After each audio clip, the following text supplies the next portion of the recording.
বিকেল 4টায় কলকাতা থেকে গাড়িতে বেরিয়ে পড়লাম। আর সকালে চোখ খুলতেই চারদিকে শুধু সবুজ চা বাগান, জঙ্গল আর পাহাড়।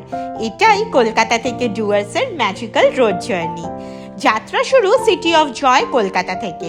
প্রথমে কল্যাণী এক্সপ্রেসওয়ে হয়ে কৃষ্ণনগর, তারপর নবাবী ইতিহাসে ভরা বেহরামপুর।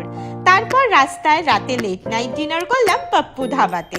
বেশ অনেকটা রাত হয়ে যাওয়ায় ফারাক্কাতে নাইট হল্ট করব ঠিক করলাম। তাই ফারাক্কা পৌঁছে গুগল সার্চ করে একটা ভালো হোটেলে চলে এলাম নাইট স্টে করতে। সকালে ব্রেকফাস্ট করে জার্নি শুরু করলাম। এরপর গঙ্গার বুক ছিঁড়ে দাঁড়িয়ে থাকা বিশাল ফারাক্কা ব্যারেজ, যেখানে কয়েক মিনিট থাকলেই অসাধারণ ভিউ উপভোগ করতে পারবেন। আপনাদের জানিয়ে রাখি, ফারাক্কার নিউ ব্রিজ এক সাইড ওপেন হয়ে গেছে।